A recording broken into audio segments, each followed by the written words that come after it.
Assalamualaikum warahmatullahi wabarakatuh. Waalaikumsalam warahmatullahi wabarakatuh. Alhamdulillah nih, bersyukur kita panjatkan kehadirat Allah Subhanahu wa Ta'ala, yang dimana karena Allah lah kita dikumpulkan kembali pada hari ini.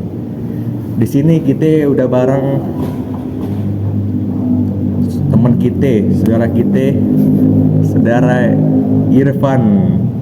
Gimana Pan, kabarnya Pan? Alhamdulillah, kabar baik. Baik ya. Alhamdulillah. Jadi apa nih yang bakal kita bahas pada kali ini? Dengar-dengar kemarin itu kita bakal ngusung tema yang berjudul takluknya raksasa dalam sebuah sabda ya. Ini tuh kayaknya cukup menarik gitu. Wih. Ya. Dari judulnya tuh udah ini nih. Udah sangat luar biasa gitu. Luar biasa nih. Mungkin kita langsung masuk ke pembahasan aja kali ya. Langsung aja yuk. Nah, sikat. Jadi gini. Ini kalau dari temanya ini kita ambil garis besarnya itu kan bermula itu, menaklukkan itu kan artinya sudah menjadi puncaknya pembuktian dari sebuah sabda Nabi yang Nabi utarakan itu jauh sebelum sang penakluk itu lahir, saudara. Gitu. Jadi Nabi itu ketika bersabda atau mengungkapkan hadis itu tidak ada satupun yang menjadi dusta. Artinya semua yang Nabi ucapkan itu pasti akan terbukti, walaupun nanti dengan seiring berjalannya waktu ini terbuktinya. Gitu. Contohnya kayak hadis yang bakal kita bahas pada kesempatan kali ini nih. Ya. Jadi tuh di dalam diriwayatkan oleh Imam Ahmad Ibn Hanbal rahimahullah taala dalam musnadnya, Rasulullah sallallahu alaihi wasallam bersabda, ya, yang artinya dari sabdanya Rasul itu, Konstantinopel akan jatuh ke tangan Islam. Pemimpin yang menaklukkannya adalah sebaik-baiknya pemimpin, dan pasukan yang berada bawah komandonya adalah sebaik-baiknya pasukan. Tuh, ya. Jadi ini dari hadis tersebut muncul sampai terjadinya penaklukan itu, para pemimpin-pemimpin yang mencoba untuk menaklukkan Konstantinopel itu memang benar-benar percaya betul hadis itu, dan mereka ingin membuktikan janji Rasulullah Shallallahu Alaihi Wasallam yang mana pasukan mereka akan menjadi pasukan yang terbaik dan mereka adalah pemimpin yang terbaik yang bisa menaklukkan kota Konstantinopel. Karena Konstantinopel itu sudah beberapa peperangan itu nggak bisa dijebol atau nggak bisa ditembus. Pertahanan itu berlapis-lapis tuh. Dari jalur lautnya, jalur daratnya, semuanya itu berlapis-lapis. Ya, jadi dimulai dari saat kepemimpinan ayahnya Muhammad Al-Fatih itu Sultan Murad keberapa gitu kalau nggak salah. Nah, beliau itu mencoba menaklukkan Konstantinopel tapi nggak bisa, gitu. Ya. Nah, setelah itu turun temurun kepada anaknya Sultan Muhammad Al-Fatih. Di penaklukan yang pertama itu Sultan Muhammad Al-Fatih sempat pesimis. Sempat pesimisnya gimana? Ya, sempat pesimisnya, oh ini nggak bakal bisa ditembus nih, nggak bakal bisa jebol nih. Kemudian gurunya itu datang mengajaknya untuk mendekati tembok tersebut, tembok Konstantinopel tuh. Jadi di balik tembok tuh nggak jauh dari situ tuh ada makam. Ada makam. Kalau nggak salah tuh makam kakek buyutnya Sultan Muhammad Al-Fatih. Ya, yang mana beliau tuh yang paling giroh. Waktu itu usianya udah tua banget. Tapi beliau yakin dengan hadis Nabi tersebut, akhirnya mencoba untuk menaklukkan Konstantinopel tapi nggak bisa. Ya, akhirnya wafat dan meninggal di situ. Ya. Jadi dari situ tuh memang membuktikan bahwa pemimpin-pemimpin Islam ini bukan pemimpin-pemimpin yang sembarangan gitu. Artinya mereka tuh sangat yakin dengan apapun yang dikatakan oleh Nabi dalam hadisnya. Keimanan mereka tuh nggak usah diragukan lagi lah, udah di atas rata-rata lah. Mungkin pasukan mereka aja tuh nggak setara dengan kita zaman sekarang ini gitu ya. Sultan Muhammad Al-Fatih itu umur berapa? Umur 20 tahun menaklukkan Konstantinopel. Seorang anak umur 20 tahun ya, anak semester muda. 1. Iya, iya. Taruh dah anak semester 1 prodi pendidikan sejarah menaklukkan sebuah kota besar. Bayangin guys. Bayangin, umur Bayangin. 20 tahun. Oh. Udah setara dengan seorang pemimpin panglima besar segala macam gitu ya. Jadi dengan ditaklukkannya Konstantinopel itu bergetar tuh alam jagat Eropa. Karena apa? Dengan itu jadi agama Islam ini nggak bisa dipandang sebelah mata, nggak bisa dianggap remeh segala macam gitu.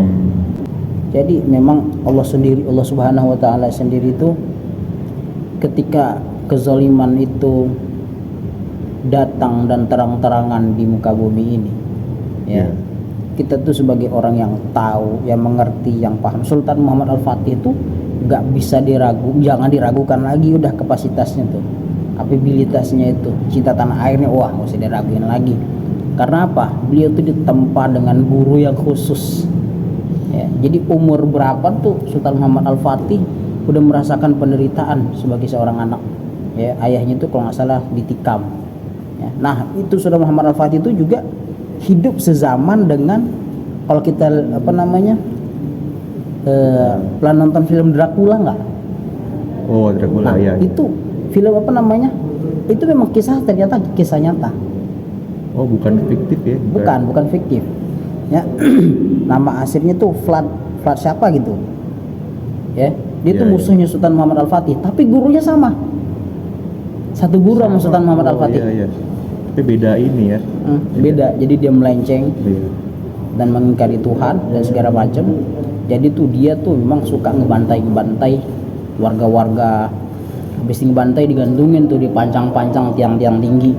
Jadi kayak kalau kata sate itu, tahu sate kan? Tahu. Nah, tuh ditancepin tuh kayak mayat tuh kayak gitu tuh. Ditusuk dari bawah ke atas, kenang palanya ditaruh situ. Jadi kalau ada orang datang ke tempat itu tuh ngeri aja udah bawaannya. Saking depannya itu ya. Itu tapi itu cerita setelah ini sih, Konstantinopel udah ditaklukin gitu. Nah kalau kita mundur ke belakang, agak ke belakang sedikit tuh pada saat setelah Konstantinopel ditaklukin itu, Sultan Muhammad Al-Fatih membebaskan semua orang-orang yang ada, masyarakat yang ada di Konstantinopel. Ya, dan kemudian pada akhirnya nanti gereja apa itu yang gede itu nanti diubah menjadi masjid gitu. Tapi tetap meninggalkan beberapa ornamen. Jadi itu gak dihilangkan semua tuh seni-seni yang misalnya dari Kristen segala macam. Gereja Hagia Sophia. Iya, Hagia Sophia tuh. Nah itu sejarahnya panjang untuk Hagia Sophia. Apa sekarang aja masih ada tuh berdiri kokoh, tuh keren banget. Ya, jadi kalau kita berbicara tentang hadis ini aja tuh bisa membuktikan bahwasanya sabda Nabi itu pasti selalu benar. Apapun yang Nabi katakan gak berdasarkan atau bersumber pada nafsu pribadinya sendiri, tetapi bersumber daripada Allah Subhanahu wa taala. Ya, karena apa? Hadis ini dikeluarkan, Nabi bersabda di saat sedang menggali parit pada perang Khandaq. Pada saat menggali parit dalam keadaan lapar dan haus, Nabi bersabda. Dan lagi haus, lagi capek, lapar-laparnya. Iya. Lagi kerja juga. Tiba-tiba ada yang ngomong, "Nih, habis ini kita bakal naklukin yang mana nih? Kita bakal naklukin Amerika dulu atau Israel dulu nih." Misalnya gitu. Ya kan? Kira-kira ngaco nggak? Ngaco itu. Kalau lagi saat kritis kayak gitu. Iya, ngaco. Tapi karena Rasul yang bersabda, sahabat pasti percaya, dan sahabat apa balasnya?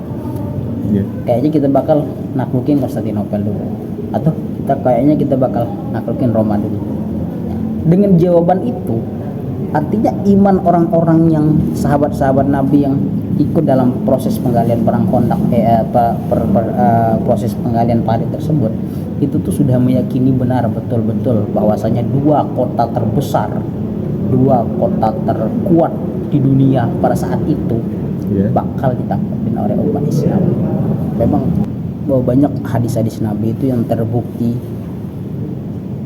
Kalaupun ada yang belum terbukti sekarang, nanti di masa yang akan datang itu pasti bakal terbukti.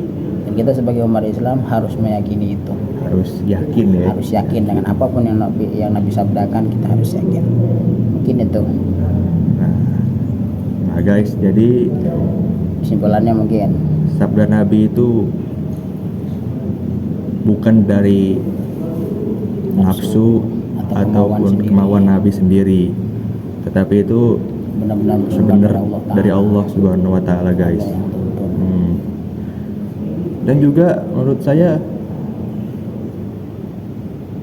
penaklukan pembebasan kota Konstantinopel itu kalau dipikirin juga ini ya bukan kota sembarangan kan itu Konstantinopel itu. Kota terkuat pada masanya itu. Iya, apalagi merupakan kota Bizantium kan, yang sudah lama berdiri, kuat, tapi bisa dijebol. Nggak ada yang bisa naklukin. Iya. Sultan Muhammad Al-Fatih seorang bocah umur 20 tahun naklukkan kota tersebut. Bayangin. Jadi mengisyaratkan kepada kita bahwasanya pemuda-pemuda bangsa ini itu adalah pemuda-pemuda yang kuat dan bisa merubah bangsa ini jika memang benar-benar sungguh-sungguh untuk belajar dan menggali potensi-potensinya untuk menjadi apapun yang terbaik di dalam bidangnya, guna mempergunakan kebisaannya itu untuk membangun bangsa Indonesia kita tercinta ini. Mungkin dari kami, saya Farid Rahman, saya Muhammad Irfan, pamit undur diri. Assalamualaikum warahmatullahi wabarakatuh.